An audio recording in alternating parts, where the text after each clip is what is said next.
Hello and welcome to Math Lessons with Linda. Today's topic is something that currently my students are working on in their geometry class, and it involves using three things: the Pythagorean theorem, the HLLP, and the PAAP proportions for similar triangles. If you have not yet talked about similarity in class, you may want to go back and look at that first before you go into this video. If not, here we go.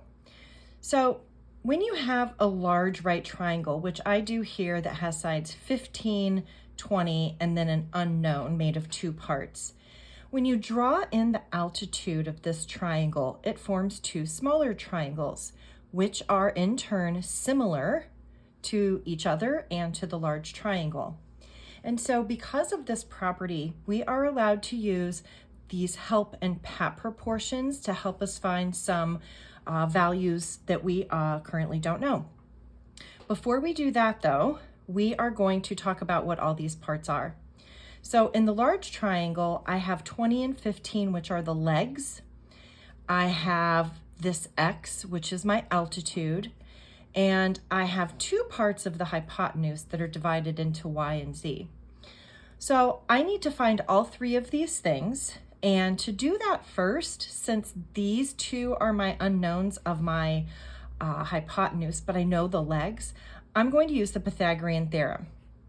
So the Pythagorean theorem tells me to take the two legs, square each of them, add them together, and that's going to be equal to my hypotenuse, which is comprised of the Y and the Z. But I'm going to call it C squared. That's what we use in the formula. So I'm going to square each of these values. So 225 plus 400 is equal to C squared.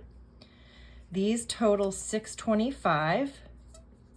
And to solve for some value that's squared, we're going to take the square root. So I get 25 is equal to C. So now what I do know is that Y and Z together are 25. Okay. Here's where we're going to go and use our HLLP, right?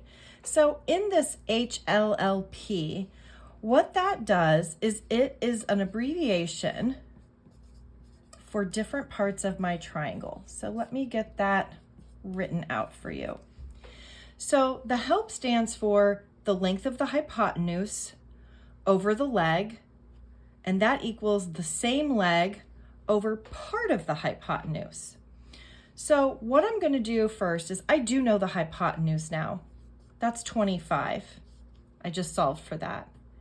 So the leg that I'm going to use is the one that is over here on the left, 15. In my other side of the proportion, I have to use the same leg. Now, here's where we have to decide which part.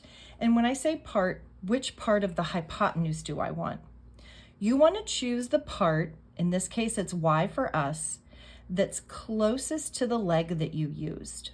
So the Y and the 15 are kind of on the same side, so I want to use the Y part. That's what I'm going to be solving for. So now that I have my proportion, I'm going to cross multiply. So butterfly, 25Y is equal to 15 times 15, which we did a minute ago. Remember, we squared the 15 and got 225.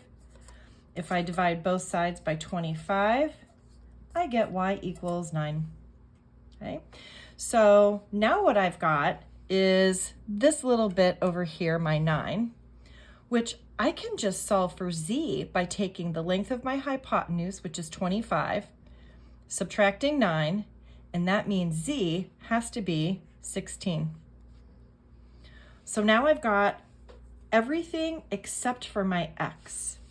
So let me erase this because now we are going to use PAAP. And I'm going to write out what PAAP stands for. Part over altitude equals altitude over part. So the altitude is the same. That's this X value. There's only one altitude drawn into my problem. So I'm going to put X's there.